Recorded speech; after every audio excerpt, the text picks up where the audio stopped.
Assalamualaikum warahmatullahi wabarakatuh. Di sini kami akan mempresentasikan hasil dari diskusi kelompok kami mengenai keteladanan dan motivasi tingkah laku. Kami dari kelompok 9 yang beranggotakan saya sendiri Nita Tiara Safitri, yang kedua ada Muhammad Fathur Rozi, dan yang ketiga ada Siti Nur Halimah.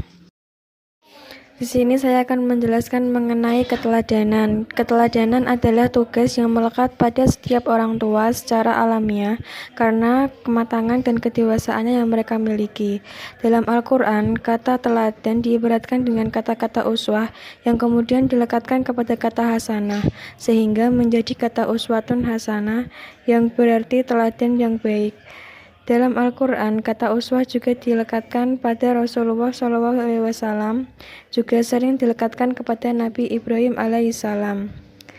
Keteladanan Rasul tersebut juga mengajarkan kepada kita bahwa sebelum mengajak orang lain, hendaknya kita memperbaiki diri sendiri terlebih dahulu, sebab memperbaiki diri merupakan modal utama untuk mengajak orang lain menuju ajaran Islam.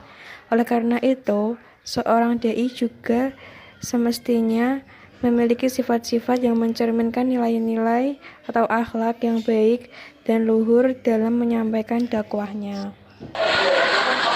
Macam-macam keteladanan ada dua, yaitu keteladanan secara verbal dan yang kedua yaitu keteladanan secara non-verbal. Yang pertama yaitu keteladanan secara verbal. Ada dua, yaitu yang pertama komunikasi sengaja atau terencana, yaitu komunikasi yang direncanakan untuk proses pendidikan agar tercapai tujuan pendidikan. Contoh, seorang dai yang sedang berdakwah kepada madhum, maka ia akan menyiapkan materinya sebelum ia mau mulai berdakwah. Yang kedua yaitu atau bagian dari keteladanan secara verbal yang B, yaitu komunikasi spontan, yaitu komunikasi yang diterapkan dalam keseharian yang dapat mencerminkan sikap dan perilaku seseorang. Contoh, tutur kata orang tua ketika memberikan perintah kepada anak dengan mengucapkan kalimat tolong terlebih dahulu sebelum menunjukkan perintah. Yang kedua yaitu keteladanan secara nonverbal, dengan isyarat, sikap atau perilaku yang dapat memberikan keterangan yang dipahami oleh orang lain secara umum. Bentuk-bentuk keteladanan ada dua. Yang pertama yaitu keteladanan dalam bentuk perkataan atau ucapan adalah hal-hal yang dapat ditiru atau dicontoh seseorang dari orang lain, kemudian akan dipraktekannya secara sesuai dengan apa yang didengarnya. Yang kedua yaitu keteladanan dalam bentuk perbuatan adalah hal-hal yang dapat ditiru atau dicontoh seseorang dari orang lain dalam bentuk perbuatan, kemudian dipraktekkan sesuai dengan apa yang dilihatnya. Selanjutnya adalah motivasi. Pengertian motivasi. Motivasi adalah suatu tujuan atau pendorong dengan tujuan sebenarnya tersebut yang menjadi daya penggerak utama bagi seseorang dalam berupaya untuk mendapatkan atau mencapai apa yang diinginkannya, baik itu secara positif ataupun negatif.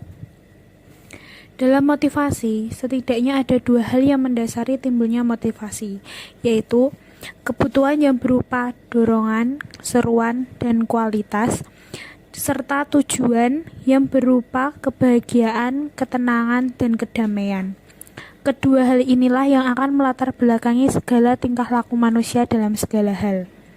Contoh, orang yang ingin makan nasi. Dorongannya adalah lapar dan tujuannya adalah ketenangan karena kenyang. Lapar adalah dorongan yang datang dari jasmani. Peran motivasi berdakwah dan penggerakan dakwah. Peran motivasi dalam berdakwah. Motivasi memiliki 3 komponen yang pokok, yaitu menggerakkan, mengarahkan, dan menopang tingkah laku manusia.